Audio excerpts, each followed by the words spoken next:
Welcome back, everybody, to the podcast that cost KYT $80,000. That's us, Brainstorm Brewery. Jason, what do you have to say? I personally cost KYT 40 grand by wanting the Capitals to win. You did it, man. That was messed up. You know, you probably listened to this on Thursday or Friday. We could have watched Game 7 on Thursday in Vegas. No, it wouldn't have been Thursday. It would have been like Monday, I think, would have been Game 7. Regardless, we could have watched in Vegas. We could have watched in Vegas. Game 6 or 7, yeah. That would have been cool. You caused that to not happen. That was my fault. I'm really sorry, everybody. Shame on Jason. It's messed up, man. Shame. Sorry, KYT. We love you, man, but Jason doesn't, I guess. Yeah. Yeah. I cared about the team I wanted to win winning more than I cared about you making money. So, sorry. We'll make it all up this weekend in Vegas. As you're listening to this podcast, unless you're listening to it way late, I suppose, we are in Vegas, all three of us making it happen. I suppose 4 of us, if you count Ryan from a few weeks ago. Don't think Marcel will be there, so the whole game won't be together, but the rest of us will be in Vegas, and hopefully you are too. What if someone's listening to this from 2019? I'm impressed that they went back and listened to our Don't subtweet Sander like that. Hey, you guys remember 2018? Remember Donald Trump was president? That was weird. What's it like in 2019? I see what you did there. That was good. Anyways, Vegas is this weekend. It's going to be a lot of fun. All the tournaments, all the shenanigans. It's going to be great. So if you're there and you're listening to this, come up and say hi to us. Jason will be mean to you, but the rest of us will be nice, I promise. I mean, don't embarrass both of us by having me sign an autograph or something like that. That happens every once in a while. That is the best, too, because if you ask Jason to do that, everyone else will be like, yeah, that's so cool. Yeah, thanks. Blah, blah, blah. How you doing? And Jason will just look at you and be like, why the hell would I sign this for you? I mean, I'll do it, but... There's one guy that's been at a couple past events where I've been at the 95 booth, and he's been having people sign a foil Cartel Aristocrat. Like, even Ryan. Yep, like I signed that thing. Yeah, like, it doesn't matter if you were on the Cartel Aristocrats podcast. He just wants people to sign a foil Cartel Aristocrat. So, Jason, what would your reaction be if he asked you to do that? He's not going to, so I'm not worried about it. Oh, that is a challenge. Gauntlet thrown down right there. That dude doesn't listen to this podcast, so he's fine. Probably booking a flight right now. Man. He's probably booking a flight right now. Well, you missed the whole GP.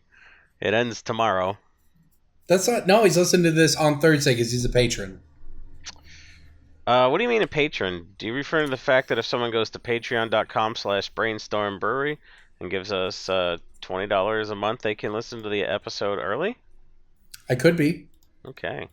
Well, that's a thing. And speaking of that, all those glasses, they're gone. They're out of my basement. My basement's cleared out. So. Oh my gosh, yeah, Jason, what? I didn't know that. He threw them in the garbage. We buried the lead. That should have been the lead of the podcast. Jason shipped the glasses? No, he threw them in the garbage. He just shattered them. Oh, okay. That makes more sense, yeah. It's $400 in shipping later. Man. All right, everybody. Looks tell like tell us what the post office experience was like. Well, they don't like it because I bring in laundry baskets full of and they're like, oh shit. Oh my god, they hate you. Well, honestly, I don't know. I think doing that is more fun than just staring into space like they do at the post office sometimes, so I think I liven up their day.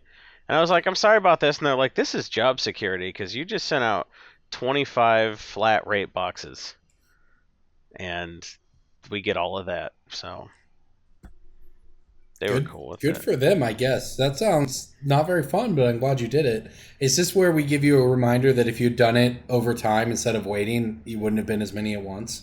Well, I told you guys to tell me who needed a glass, and you guys are like, nah. Right. So. Good point. I agree. It's TJ's fault. Okay. Anybody That's why but you're mine, not a host, dude.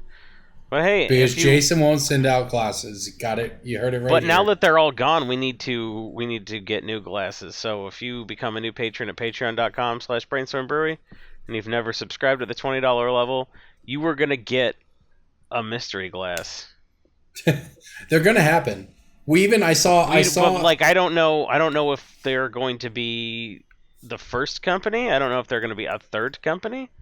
We're definitely not going with that second company that had the ones that flaked off in the dishwasher. So you're getting, I don't know, you're gonna get something, some mystery thing. But hey, roll the dice, take a chance. Maybe we go back to that first company and we have to have a funny anecdote for the podcast about how we'd be like, yeah, that guy that gave you all those bad Yelp reviews has been fired, and we took control of the brand with him in a hostile takeover, and he's gone now. So.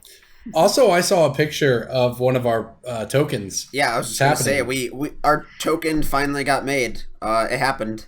The art exists. The art is being sent to us, and it is being turned into a token get some somehow. Tokens made. Yeah, and DJ will get them out to you or something like that.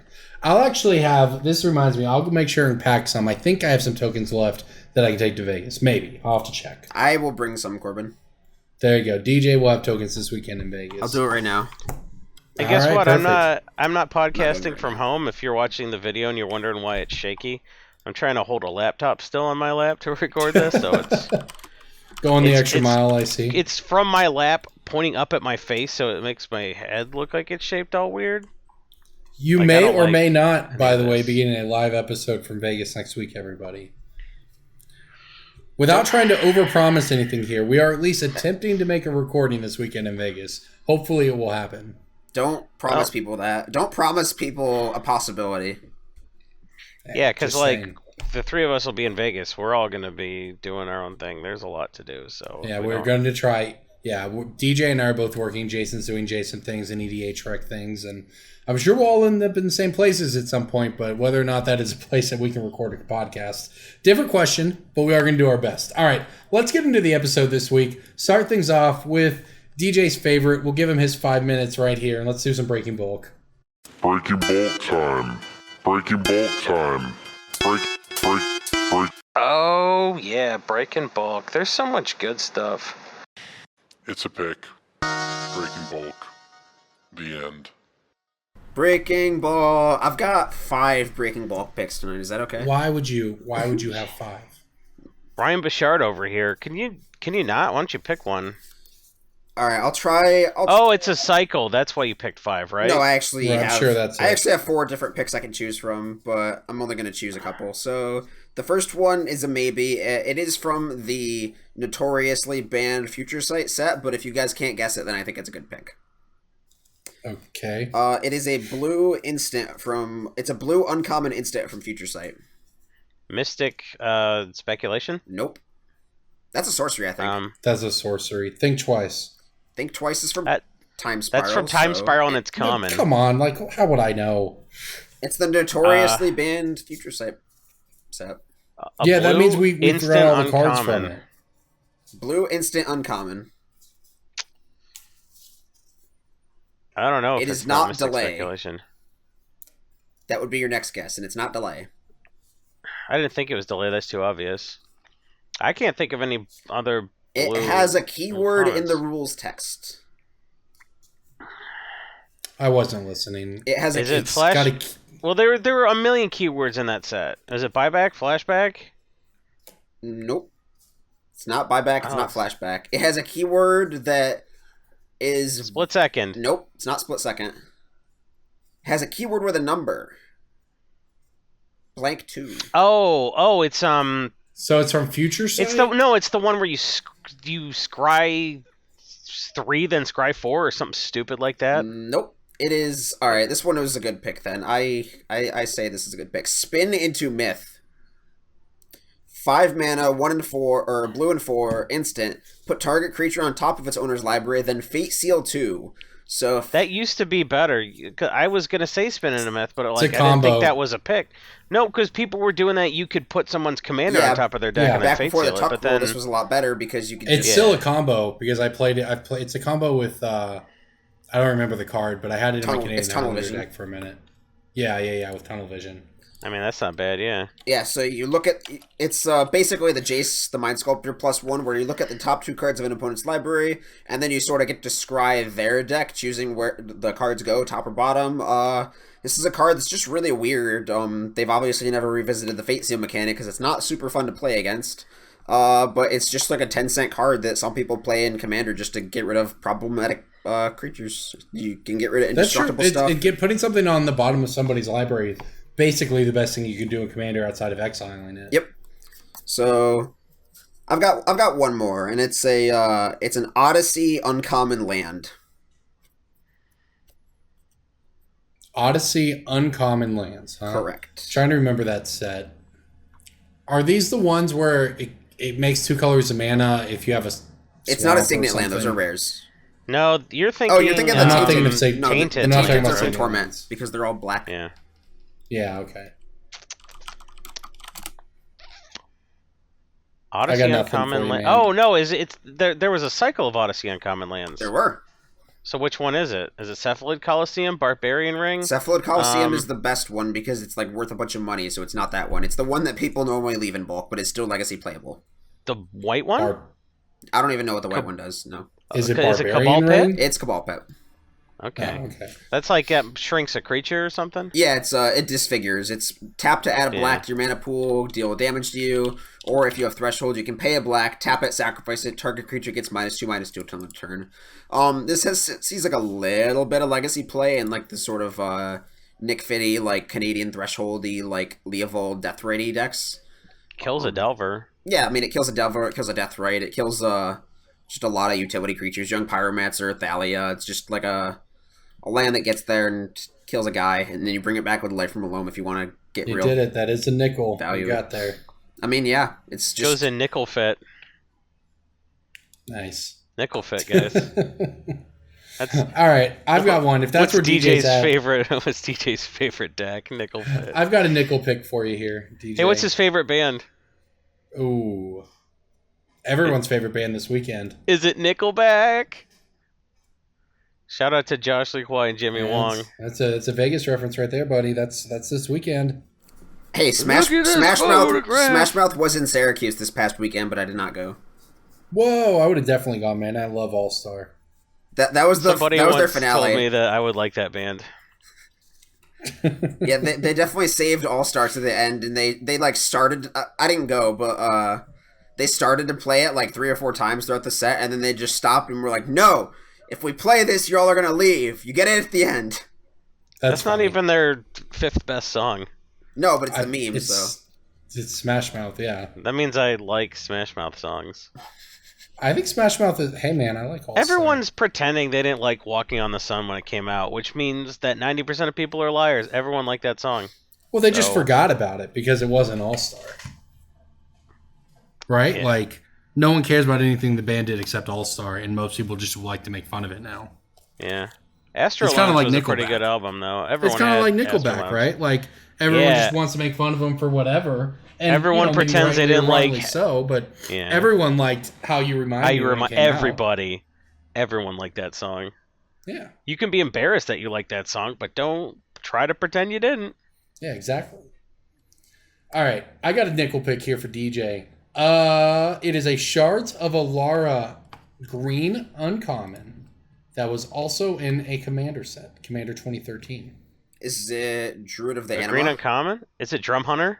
It is Drum Hunter. Jason got it before DJ. Boom. Take that. Drum Hunter's sweet. 4 mana.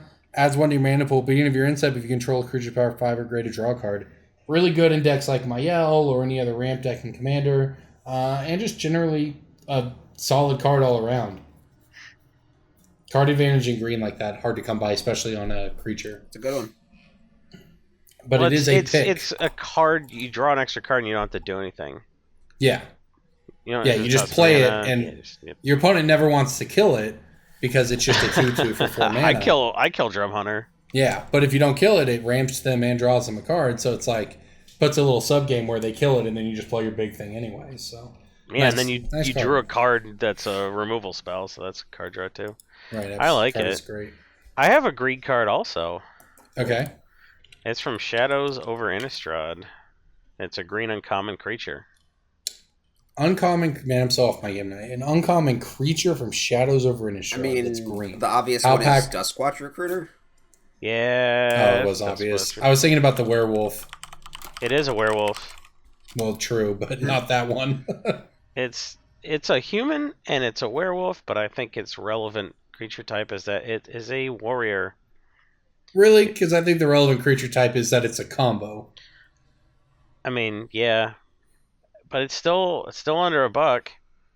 Yeah, it's just a one of in all the modern decks that play it. It's just it is the card you need for your Vizier Devoted Druid combo. Yeah, it's the infinite mana outlet to Walking Ballista. That's why it's got a 10x foil multiplier. You know, they can be courted. I mean, the X foil multiplier on like a 25-cent card is like not completely relevant. It's like 80 cents and the foil's 8. It's not. Yeah, it has a very specific reason that it is like that, though, which is, I agree, worth talking about. Like, the foil multiplier is high because it's easy to get a foil 1-of for Modern, too. Especially because it's a double-faced card, which means you don't necessarily need to, like, be accused of cheating for playing with checklist. You get to play this and then have a checklist card, and then you have your foil Duskwatch Recruiter. Boom. Yup. Card is sweet. Here's a finance tip. I know people love it when someone talks about which sleeves to buy. So, here we go. Buy sleeves that you can't see through, so you don't get a game loss there. Oh gosh, yeah. Shout out, by the way, to Zach Elsick for top 80 in the Invitational last weekend. Zach is, for those who don't know, not the creator of, but the person who refined, popularized, and found success originally with Lantern Control. Won a GP with it back in the day. Was the first person to debut it at the Grand Prix level. Hey Corbin, do you know who gave the deck the name Lantern Control? Is it the MTG Salvation Forums? I thought you were taking It was credit me. for that. Yeah. Good call. Good reminder, Jason. It was me. I was like, I bet Corbin knows. I tried to, because the guy who did it talks about it a lot, and I figured Corbin would have heard that guy say it. Yeah, right? It was me. Every That's a good chance point. he gets, whether it's organic or not. Are we doing shoutouts now? Are we going back to the Brainstorm Brewery where we do shoutouts? Because we are not. I don't love that for podcasts. I think people usually just get past it. But in this case, it was timely because Jason brought it up, and Zach has had a lot of near misses. A lot of 11 and 4s, X3s, that sort of thing at GPs recently, and fell off the Pro Tour. So it was really nice to see him break through at another big event. I'm really glad that we talked about that instead of talking more about this card. All right. Me too. I'm done. My will to break broke has been broken. You broke me. Congrats. All right. Oh, did it finally. Only took 294 episodes to do it. That's a subtle illusion of the fact that we're on to episode 294. I think we're going to do something special for our patrons for episode 300. I don't know what it is yet, but I think it'll be something exclusive for our $10 and up patrons. Yeah. If you have any ideas, by the way, for things in general you want for episode 300, let us know. If you have any feasible ideas that actually make sense and aren't just like awful, and we can do in a 6-week time frame. Also, just make sure your ideas aren't awful. Like if read your idea 3 or 4 times, then you're like, is this plausible? And if it's not, just send the email to, I don't know, somewhere else. DJ Rose of Thorns. No, send your non-plausible ideas too, because DJ has to read every email. Yeah, agreed. That's not true. I don't have to read the emails. He's gonna. Because how do you know it's not a plausible idea? I don't want unlucky patrons to suggest. That's a good point. I delete half the emails because with a snap of your fingers, you delete half the emails. Yeah, and you're like, well, you didn't even read my email and know if it's good. It's like, dude, I don't want people with bad luck messaging our podcast. So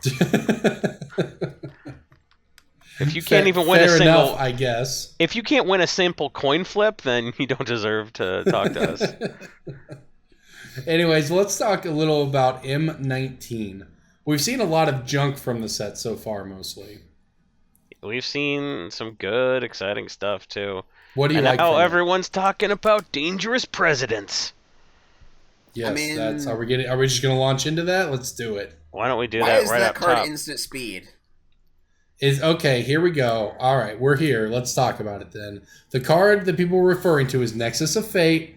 It's a 7-mana mythic. It's an instant. It's quote mythic quote. Take an extra turn after this one. If Nexus of Fate would be put into a graveyard from anywhere, reveal it and shuffle it into the library instead. How might you get this card, you ask? Why is it mythic in quotation marks? Because the only way to get it is to buy a box. It's the Firesong and Sunspeaker of this set. This is what I think it was DJ and I talking about how this was a bad precedent with Firesong and Sunspeaker, and we were like, yeah, this card sucks, but this is a dangerous thing to do. And here we go. All of 2 months later, they print Nexus of Fate. I think it might be the first instant speed extra turn effect ever printed. Am I wrong? No, the one where Okay. you flip a coin. So it is very I close. don't know. It is certainly the best. Isn't speed. savor the moment an instant? No, that's sorcery. Don't you dare correct me. I think this is it. And if not, it's the only one, obviously the fact that we can't name the others, worth playing or even thinking about playing. Nexus of Fate. Instant speed, 7 mana, extra turn effect. That moreover than that, it's not just, they could have just made the first or one of the first extra instant speed extra turn effects. Guys, I found it. Okay. Final Fortune is instant. Ooh. Is that the lose the game one? Yeah, it's red, Yeah, but red you put it on instant, an take an Isochron extra Scepter. turn at the beginning of that Yep, you turn's do next put it on end an step, Isochron lose the Scepter. game, printed in Mirage 6th and 7th, and then Seed Time is instant. Judgment Rare, cast this only on your turn, so it's kind of instant. Isn't like if they countered a spell, you get an It's extra if your turn? opponent casts a blue spell, you take an extra turn for Oh. one. It's an instant that you can only cast on your own turn. Yeah, I so love it. this is the first blue normal time walk effect that is printed at instant speed. And more than that, so they could have done that and just left it like that and it would have already been cool. Instead, they put this shuffle it into its owner's library clause on it, which means it's an infinite combo with itself. It's got a right? Darksteel Colossus attached to it. Yeah. You put Yeah, one so of you these can just you can just level yourself, mill your whole library, and then you put one of these in your modern extra turn deck. You cannot deck yourself. The deck already played Elixir of Immortality. It goes into a bunch of commander decks. I'm sure there will be ways to abuse it. All of this, and it's a card that you can only get by buying a box of a core set. Not even a core set. Guys, I got a crazy idea. What if you bought a box? What happened? I also want to point out that Part the Water Veil, which costs 6 or 9 mana, a lot of times 9 mana, saw play in Standard. There was a blue-green ramp deck. Blue-green take extra turn decks are not unheard of at all in Standard, and we have a lot of green ramp cards that could theoretically fit into a deck that this could go into. Yeah, I mean, now, so I'm not going to sit here and make the argument that this card's going to be $50 because it's going to be a 4 of in Standard or whatever thing like that. But this is not just your one-of commander card that's not a big deal that there'll be a million of. This is an extremely good Magic card. It's something we haven't seen before. And this is exactly what people... Well, I say exactly. It is very close to what people were worried about. And it's been 2 months. Yeah, I mean, like, if Walking Ballista Here's the deal. This card was already slated when they introduced Fire Speaker and Sun Song or whatever to people. So they were like, well... People might be mad, but the wheels are in motion. I mean, like, if Walking fine. Ballista was a box only and you had to get it from a box and it was like a $40 promo, Jason's response is like, what if you just bought a box, idiot? It's easy to get 4 for your standard. Just buy a box. Just buy a box. Support your LGS, you piece of garbage. Buy 4 boxes Yeah, right. to get your 4 Walking Ballistas. It's not that hard. Duh. I mean, I think we all know they're not going to do that, right? I doubt I'd say that. I No, don't people think don't they're doubt gonna it, do and that. people are getting like 1 million retweets by doubting it. So like, don't say nobody doubts that. Everybody doubting it is a cottage industry. Yeah, I don't think this ends in Walking Ballista, but I do think that this is what people were worried about. And if this is what the second one of these looks like, we've seen how bad Wizards R&D is at power leveling cards sometimes. Let's right? talk about worst case scenario then. Worst case scenario, Walking Ballista is this? Okay, no, say this is the Walking Ballista of the set. Say this goes to whatever it goes to. And it's the disaster that everybody got their Reddit dick sucked so hard for predicting. All right, so what are the consequences of that? Let's talk about what will actually happen. So they probably have 2 or 3 more Buy a Box exclusives slated. Do they pull those and not do those? Or I do think they they just would, let that yes. happen? Yes. They would Okay. absolutely pull them. They could just easily, like, put the other ones into the set and take out some other garbage bulk rare maybe or something like that. So if Well, it's they bad, can't it'll be put bad them- one time then? They may or may not, Jason's point is they may not even be able to pull them in the sense that maybe they're slated as buy a box promos and, you know, they may not be able to get them into the set at that point, right? Maybe they've already printed it all. Maybe they give them as, at that point, they repurpose them to like an F&M promo that's only legal in Eternal formats or whatever, right? It's not standard legal. because that gives them a larger safety net, right? There are things they could do. It gives them a larger safety net, but it's a gigantic feel bad for like getting that promo. Of course it is, but that's Okay, the but what situation they happens- created for themselves. What happens? It's a mythic and it's standard playable, and say it's good. So if it's a buy a box promo only, what does the price go to? 50. Yeah, 40 or 50. So it's like a really good Planeswalker. No, it's At that point. it's Jace Vryn's Prodigy. Well, the It's thing is, we've seen how high it it's can go. Karn, Right? Chandra, Torch of Defiance at their best, but But it could be worse. It could be Jace Yeah. at that point, right? If that's what we're talking about, the actual worst case scenario, Jace Vryn's Prodigy hit $100.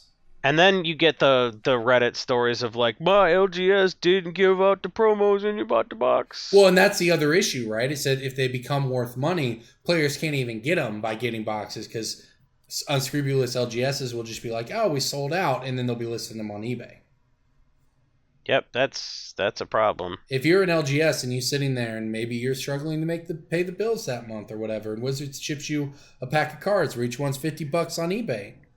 There's a lot of bad incentives that are created, regardless of whether or not we think many LGSs would do that, whether we think a card is actually going to be that good, whether we think it would hit 40 or 80 or 100 or even 10 or whatever, right? Like, it just creates bad incentives. I mean, yeah, as somebody who came from Yu-Gi-Oh! Over a decade ago, this was a common thing in Yu-Gi-Oh! And you had situations where this card is only legal in the format because it's a promo from a magazine, and the only way to get the magazine is by having a subscription, and then you need 3 of that card anyway, so you have to go out and buy the others, and it's a tournament staple, so it's like a $35 card, and then, like, that's just a gigantic pain, and, like, it's an issue. it's just stupid. Yeah, it's Like, not the way the game It's should not be. worth it. But then the players don't worry about getting their hands on that's we're the ones that have to worry about getting the copies. Well, Right. everyone does. Your player does too. Then now you have Yeah, to there's not enough in the explain trade to- binders, like, you just can't find the card. The Now card you have becomes to unavailable. explain.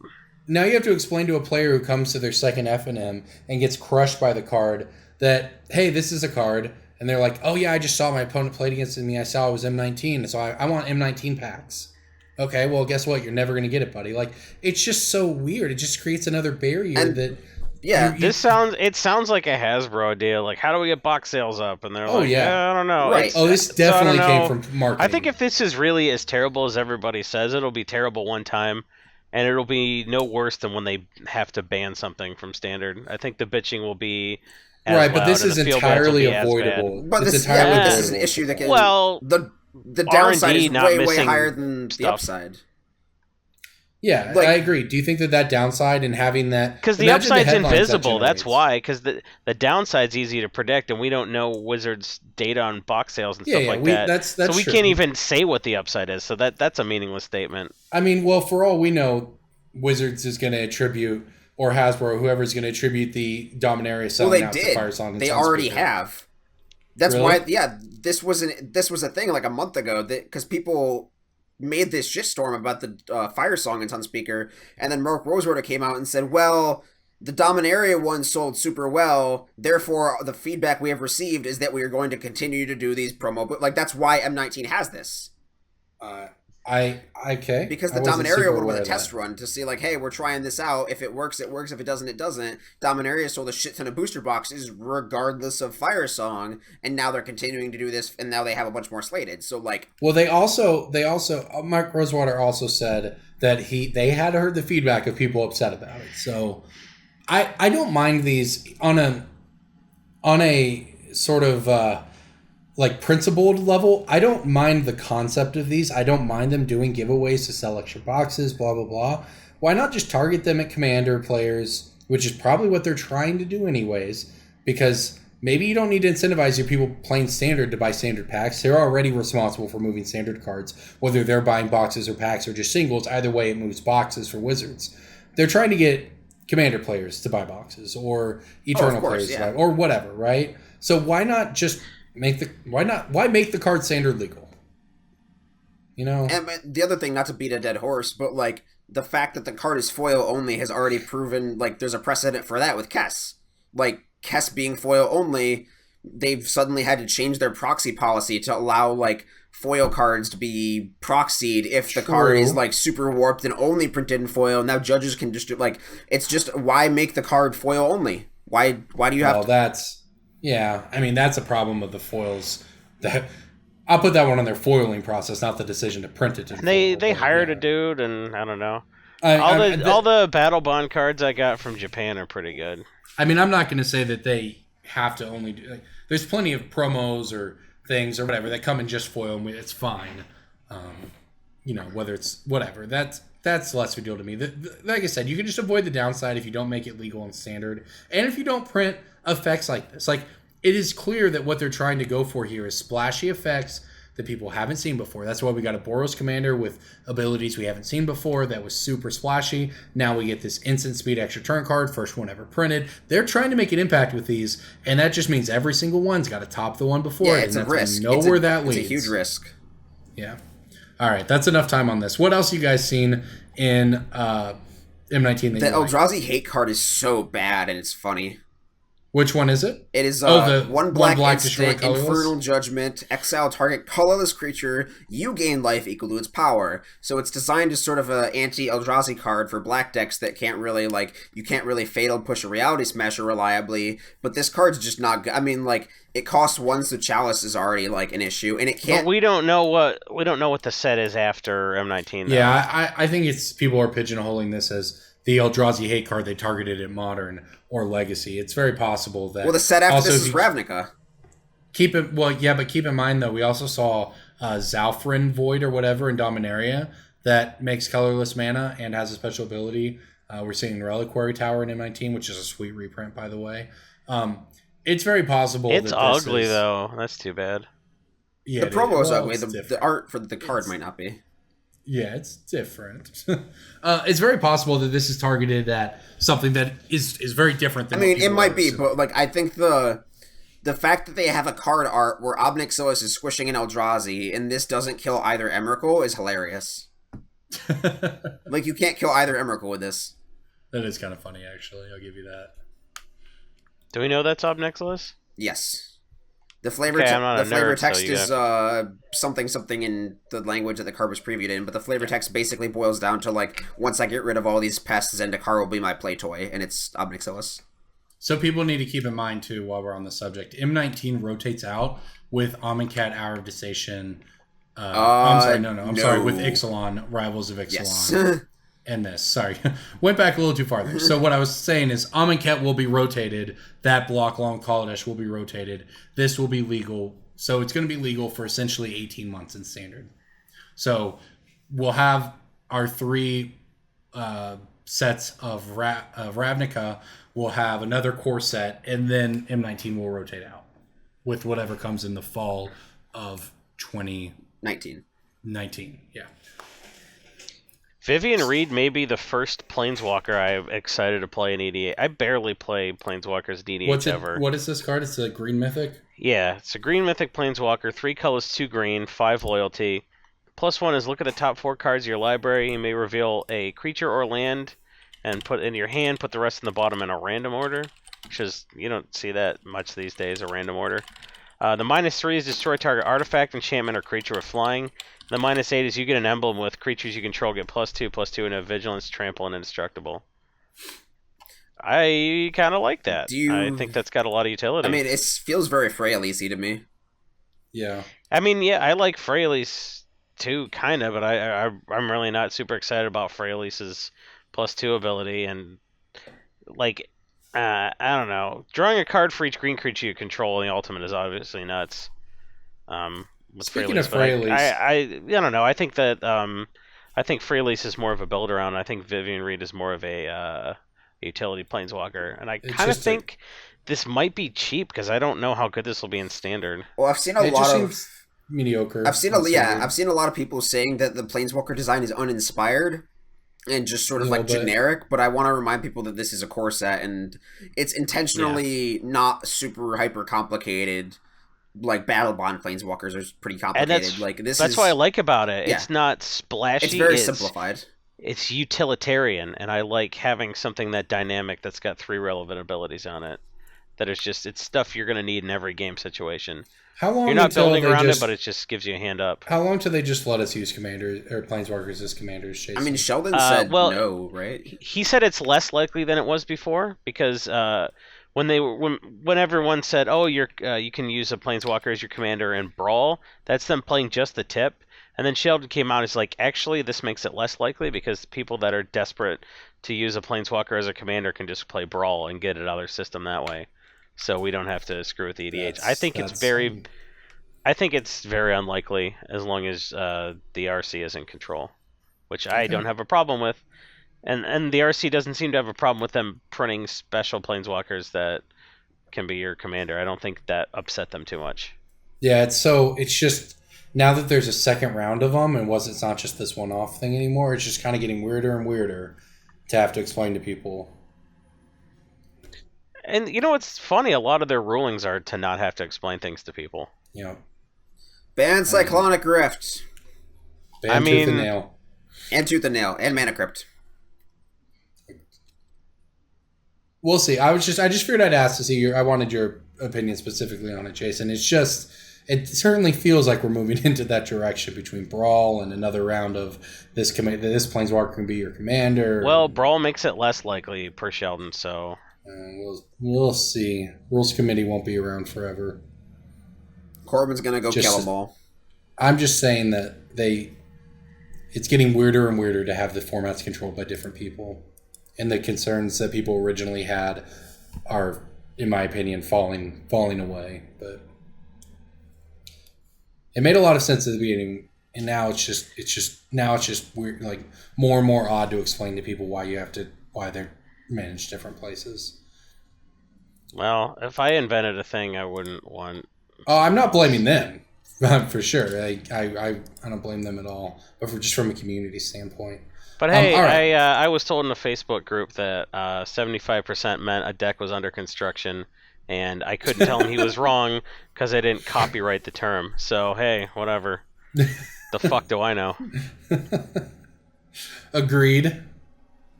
All right. So what else do you guys see from the site? If you know a good copyright lawyer, I'm looking to copyright that term. I mean, we haven't really seen anything else in this set. Well, there were actually Land of War Elves, baby. Half of the set? I mean, it's all commons, though. It's all garbage. What about our 5-mana 10/10? It's a core set. I don't know what you're expecting. Well, I know. 5-mana I'm not 10/10. saying the card's not good. Are you guys forgetting about the Gigantosaurus? I kind of wish it... Don't you forget about the Gigantosaurus, man. This card is so fun. It's 5 green for a 10/10. Oh, boy. Buy your bird down to petroglyphs now. Yeah, right. Curve out. 5-mana 12. Oh, this card isn't even good. Doesn't have trample or anything. It's just, but it is hilarious. I don't know if. What? It's so big. I mean, people are gonna play it, but it's just bad. Jason but I'm just like, this is gonna wreck his... people in limited, and then I'm like, how many lands are they gonna have before they have 5 green? Like 7 or 8 lands out? Land of War Elves is in the set, man. Turn 3 Gigantosaurus. I don't think Land of War Elves is in the set. I think Land of War Elves is in the No. Oh, it's in the Planeswalker decks. Ooh, you might be right. There are a lot of cards in the Planeswalker decks that are spoiled, so maybe that figure of 112 cards didn't take those into account. I don't because a lot of the rares, the Aggressive Mammoth, Sarah's Guardian, Gravewaker, Riddlemaster Sphinx, those are all in the Planeswalker decks. So Gigantosaurus is fun. That's all I know. I'm in. I like core sets. I mean, it's probably like a $2 or $3 card long term, just because of the stats for casual players, right? Like once Steel Leaf, Omnath, baby. Yeah, once Steel Leaf Champion rotates, it's not going to be a bulk rare. It's just going to be like sitting that $2 to $3 range, like Predator Ooze, like all those other just big cards that are green and stompy. It's just like it's a $2 card. Yeah. I mean, for anyone who thinks this card's playable, I will say that for this mana, you can get a lot better dinosaurs, and for 1 more mana, you can get Carnage Tyrants. No, do you guys remember the dude that was like hexproof, Star, and he has powers equal to the number of forests you had? Multani? And that thing not Dungrove Elder. Oh, Dungrove Elder. Yeah. That thing not having trample pissed me off so bad. It was like a 12/12 routinely, and I was just like running into that card spirit was tokens. Well, that standard format had Rancor though. I still lose to that card in Modern occasionally. You play against Mono Green Stompy, and they just play Dungrove Elder, and you can never deal with it. It's tough. It just bashes you to death. I'm kind of hype on these full art Gutter Snipes from Game Day, or Open House, or whatever it's called now. These are ugly. They are kind of ugly. It's but a that's kind of goblin. the point, right? Yeah, they're It's a goblin. intentionally ugly. I get it. Yeah, it's cool. It's not bad art. It's just a ugly little bugger. So it It's looks like definitely there's my a favorite gutter whole, snipe yet. a whole cycle of promos at Uncommon. Do what? There's a Well, whole no, cycle these are of different. promos. In it. No, What? This is the open house. the I don't know what the FNM those promos others- are different than the gutter snipe promos. Yeah. Like the Yeah, the gutter snipes, the open house. Oh, The open house, Jesus. the FNM promos are murder, militia bugler, which is cool. It's a 2/3 for 3 with vigilance. When it enters the battlefield, look at the top 4. Put a creature card with power 2 or less into your hand, and then Elvish Rejuvenator is a 3 mana 1/1. Elf Druid. When it enters the battlefield, look at the top 5 cards of your library. Put any land from among them on the battlefield tapped. Put the rest on the bottom of in order. That card Any is I land. Yeah, did that think it card's was real interesting that R&D said that they were intentionally designed like this to reduce the amount of shuffling because it's harder for newer players to shuffle decks. but you have to shuffle in a random order. No, I'm just saying like newer you're players shuffling don't have to 4 like cards, it's not search your library. It's not Wood Oh, I Elves. see. It's like you look at some cards, you get a card, and then you just don't have to touch your deck. It's just not That fine. sucks. It's minimal 'Cause now you shuffling can whiff. because newer players don't want to shuffle, I guess, or it's Yeah, not. I mean that's fine. Yeah. I got a tutor that makes me whiff because new players don't want to shuffle. Come on. I mean, it's never. They can't. Wood Elves is insanely strong. They haven't made anything approaching Wood Elves Yeah. in forever. I guess I misspoke. This It's card not that they is cool. Yeah, it's not that because new it gets players any land. It's not that new players don't want to shuffle. It's that they like it's harder for newer players to learn to shuffle if you haven't like cracked a bunch of fetch lands, according to R&D. Sure, I believe that, and it takes a while to do it. It adds shuffling in general adds dead time to gameplay, etc., etc. It is kind of funny. You are still gonna have to shuffle these to make sure they go in a random order on the bottom, but you're shuffling 5 cards. Hopefully only 4, right? Hopefully 4, yeah. Yeah. No, you'll be shuffling Well, 5 it's cards. weird. but It's this 4 one- for the Bugler and 5 for the Wood Elves. It's weird. Yeah. Oh, they don't want you to whiff on the land. That's the thing, because it's That's a real feel bad moment. It's gonna be sweet though. That card is great for Commander. I think. I disagree. You don't think it's good? There's- You don't think another Wood Elves type card is good? It's Only not fully another have Wood Elves it. type card though. You already have like Farhaven or Farseek Elf. It can get any land though. Yeah, in your top 5. Sure. I think it's a cool Commander card. Okay. I don't like I've it. tapped. Well, here's the thing. I have a bunch of decks that only run so many basics or so many forests in general, right? But then I'll have 20 non-basic lands or non-forest lands or whatever, right? So something like this Well, you actually already appeals get me like more. if you want than that Farhaven effect that Elf. badly, you go like Sylvan Scrying Expedition map. Yeah, except it's say a creature deck, like say Carador or Marin or something like that, right? Okay, 'Cause Corbin that's likes the real these for thing. EDH, and they were promos, so that could be a factor. But Yeah, I mean they're F&M promos. It could be cool. Anyways, that's just something else that stood out to me from the set. not going to make me go to F&M for the first time in 5 years. But actually, that's not What true. I've would? been going to F&Ms and drafting lately. So And say what would make Don't you go listen to to F&M to play Standard? oh, to play standard, good God.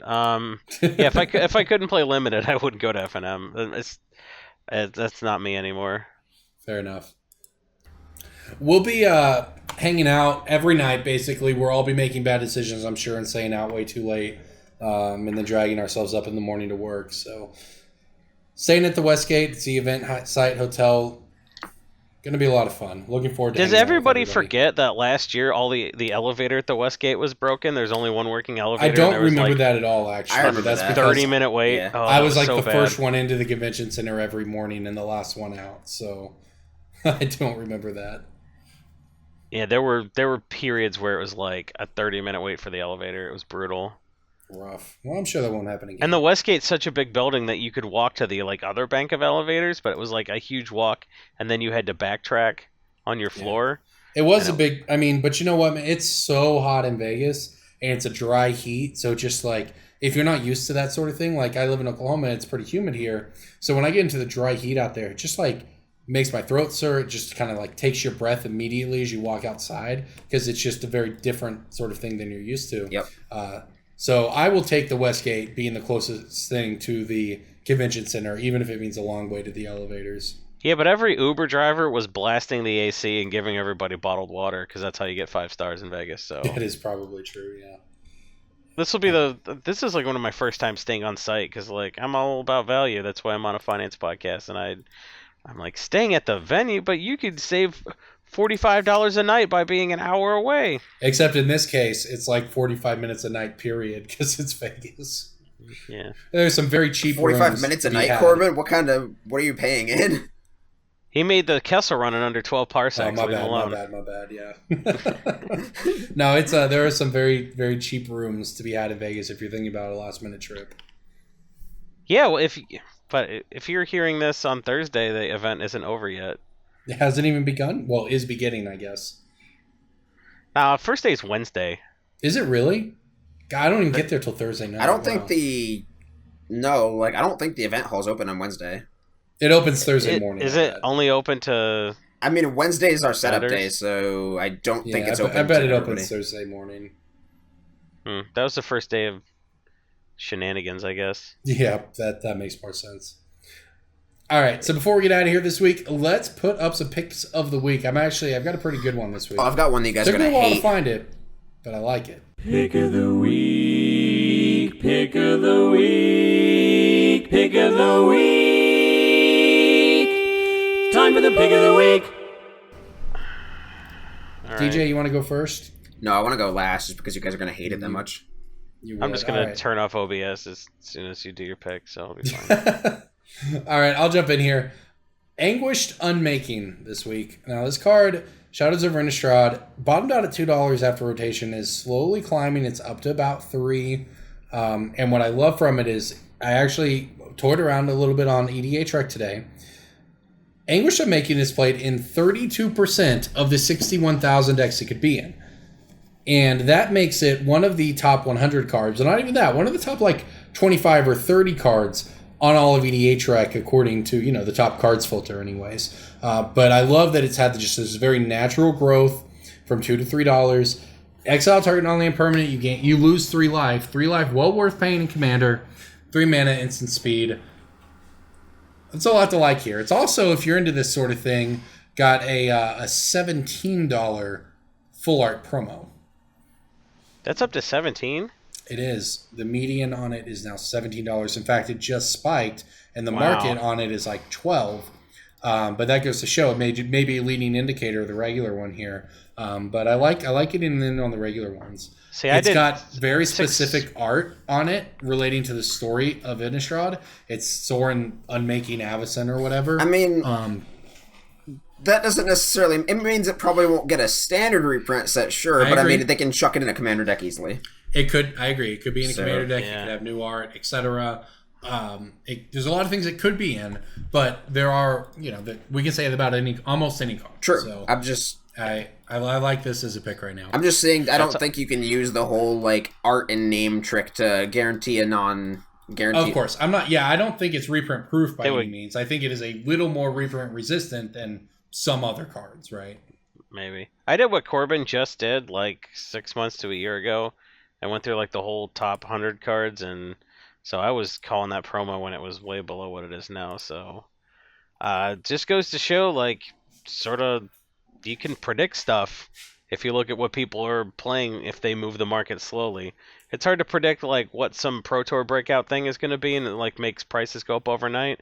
But if you're just looking at like slow, steady, hey, copies of this dwindle as players build new decks and more people join EDH, this stuff is 100% predictable, and it's something that I'm doing because I'm basically the only finance writer that's bothering to do it. So Well, you could easily do it too. Just look at what people are playing. Also, the gains on it are so slow and so incremental that it never even makes anyone's radar. No one looks at it and is like, oh, this card's up 15% in the last week, or this card's up 50% this month. Yeah, I better get in on this. It's going up by like 4 or 5 cents a day tops, like But if no it one's goes up noticing by it. But 2% every week, then it doubles in price every year. exactly. It's exactly the kind of cards we like here. So, big fan. Yep. Jason, what do you got? I got a card that is predicated on Najila from Battle Bond being a very popular commander, and some warrior type cards are starting to go up. And here's a card that's great in the 99, isn't bad as a commander in her own right, and is a warrior and a cat. I got Miri Weatherlight Duelist. What is that from? Is that from the Commander Cat set? It is from the Kitty Cat set that nobody really bought, but everybody bought all the Waiting in the Weeds because they're so good at finance, guys. Cat deck is the best value right now, by the way. So if you're looking for a sealed deck to get in on with the future cards going up, the cat deck's probably the better one because it has Herald's Horn in it. So this is a 3/2 for 3. When it attacks, first strike. When it attacks, each opponent can't block with more than one. And when it is tapped, no one can attack you with more than one creature. Wow, this card's really good, actually. Yeah, so if you like make it indestructible and just like swing to tap it, or if you find another way to tap it, it's really good. It's like a really powerful ability, actually. I was not aware of this card. Yeah, it's dueling grounds. Yeah, basically it's Dueling Grounds on a stick. They were talking about this on the EDH Rec podcast as something that like they're surprised doesn't get more play. So it's just one of those cards that's kind of under the radar. But I think people see that it's legendary and they don't think to jam it in the 99 of some of their more aggressive decks. But there's a lot of ways to put good equipment on this so it doesn't die when it swings, or to like just find a way to tap it to something like Cryptolith, right? Even, or just leave it untapped. And we've seen some of these commander cards from recent years start to move from the precons. They just kind of take a while. I think it was Mizzix that spiked recently. So I could definitely see Miri doing the same. Maybe Mizzix could have been predicated on that Apex of Power, but that just seems, I don't know, weird. I don't know if you want to play Apex in that deck necessarily, but Apex of Power is that 10 mana sorcery. You exile the top 7 cards of your library, and you can cast non-land cards exiled that way. I think Mizzix is just sort of like creeping up just because of scarcity, because it's been like 3 years. That's what I think so. That's what I thought, and that's kind of like Miri could be the same way. So. Card. Seems to have bottomed out and is now starting to grow a little bit. Oh, I definitely like a lot of the C17 cards now. Like Kindred Discovery, I really like too. That card's shown that can be $14, $13. Yeah. What do you got, DJ? Let's hear it. So, we are headed back to Ravnica soon. And one of my breaking bulks a while back, if you remember, was the Dragon's Maze pre-release guild tokens. When you played in the Dragon's Maze pre-release, before you were done killing yourself, you would get one of those little guild tokens that was on the front of the Dragon's Maze pre-release pack. It had your guild on it. It was basically a token. It had like the advertisement on the back, but it showed your guild, and people use them for like binder dividers or like binder inserts, dividers, tokens, whatever you wanted to use them for. And I recently picked up a collection, shout out to our ex-editor Matt, and it had several of these guild tokens, and it made me wonder if there was any future to them, because they currently sell on eBay for around $2 a piece. And so... Didn't you just say not to shout people out? That was the joke, yes. That was the joke. That's not a very good joke, though. It just doesn't make sense why you would be a hypocrite like that. And so I actually am curious, and I'm thinking about holding on to these, the guild tokens with the little symbols on them, because I think that you could see some gains on these in the future if people who have never been to Ravnica decide to collect some swag. I mean, like, the pins are worth money. You used to get, like, a Ravnica pin. Those are worth money. They did the same with Tarkir. Just, like, the little accessories and little vintage things you can find are nowadays, So my pick of the week is you can find like a set of 10 of these on eBay right now for like around $10. You get one of each for like $9 or $10. I think that this is an interesting little pick. Then I want to see how it works out. Fair enough, I guess. We'll see how that one holds up. I don't know, man. We'll see. I mean, I don't think my logic is entirely unsound here. We're going back to Ravnica, people collecting, like, new guild stuff, or, like, people getting into the game, or, like, oh, my favorite guild's the Golgari. Can I get some sort of cool thing about these? Seem really cool. Can I, oh, wow, I can get this little, like, token card that's $3. People pay $3 for a Wormcoil token. People pay $5 for an Elspeth emblem. Like, that's all true. Does it seem soon to anyone else to go back to Ravnica for a third time? It's 6 years, no, dude. because it's the exact same gap as between... Yeah. Ravnica and Is it? Return to It's Ravnica. 6 years. Yeah, it was Ravnica was 2005, and then we went back in like 2012, 2011, and then this is 2018 from 2012. Okay, so just checking. We go back to Innistrad 5 years later, and everyone's like, "Geez, about time." And then we go back to Ravnica 6 years later, and everyone's like, "We're just there." It's bullshit. I mean, it just makes me feel old. I guess. I think it's just because it's the first time we've gone back to a plane for the third time, right? No, we go to Dominaria a lot. Well, Dominaria that wasn't notwithstanding. Yeah. Wrath? How about Wrath? I mean, you're naming things from 20 years ago, so like it's not even. But under the new paradigm, I think it's the first time, so that's why it feels recent to people. I guess is my guess. I also think it's because RTR was sort of the first sort of renaissance of like the new wave of players of getting people back into the game, and this is like sure. this is their sort of like, oh, it's only been this long. Like, there's a lot more people thinking that because that's when a lot of people started. Yeah, it's also a very smart follow-up on Wizards' part to Dominaria. They just hit the nostalgia theme again. Yep. Right? Like, you hit all the people who came back to the game because of Dominaria having all the stuff they remember from their childhood or whatever, right? Or whenever they started playing. And now they're like, I loved Ravnica 15 years ago. Let's do it again. Yep. So, yeah, it's smart on Wizards' part. 3 sets is a lot, it feels like, after they just got rid of the block model. But you know what? I guess I'm tentatively excited here. I guess I'm really, more than anything, I'm interested to see what ground they can cover now that they didn't in the first return. Yeah, they definitely said that the first 2 sets of the quote block will be noticeably different than the third, because the third set is a lot more focused on the conflict between the Gatewatch and Bolas, sort of how Hour of Devastation... Yeah, they're going to blow up Ravnica, yo. This is so boring. I don't what think you're talking about right now. Well, I mean, Vorthos, man, get into it. Amonkhet was your own separate podcast, so you two can talk about this kind of garbage. We'll bring MTG Ryan on. Amonkhet was the Egyptian plane, and Hour of Devastation Wizards, was the hire me Bolas to plane. write flavor text. Yeah, right. They're going to blow up the set in the third one. But I don't know. I felt like, I don't know. We'll see, I guess. That's all I'm saying is I don't know what new thing they're going to be able to bring to these things. It doesn't just feel like we've done this twice already. But we'll see. I mean, is it going to cast spells? You know, I don't know. Or is it going to build giant mechs? Sure, at least that would be something new. And they could be crewed by farmers. Like, I kind of bought the first time they did Ravnica. They just, they happened onto a set everyone loved, blah, blah, blah. Second time, they really had it refined. They knew what they were doing. They're like, this is what it's about. And they did it. And that feels modern to me. And maybe it's not because it was 8 years ago or 7 years ago or 6 years ago or whatever. Maybe it's just, because I was playing then. So it feels so recent to me. It's like, what's changed? What are you going to do differently or better? How did you not already do what you wanted to? But maybe I guess that's just you're right. It's just, it doesn't feel long ago when you were playing then. All right. Well, there you go. Anything else you guys want to touch on this week before we all head out for the week and get ready to go to Vegas? I know it's going to be busy. Before I fly to Vegas in literally 5 hours. Gosh, you really fly out tomorrow, man? Yeah, that's why I wanted a podcast earlier. Dang. All right. DJ leaves the day after that. I leave the day after that. I mean, I leave tomorrow, too. Oh. I leave tomorrow. Tomorrow's Tuesday? I leave tomorrow. Gosh, I don't leave till Thursday, guys. That's why I said you're leaving super late. Like, I leave tomorrow at 5:30, and I get in at, 11 at night tomorrow. I guess Yeah, look at Corbin flying into the GP when the GP starts like a nerd. Well, hey, man, I start working on Friday. That's when I get paid to be there. Ain't anybody got time to show up before that. I wish I did, trust me, but I do not.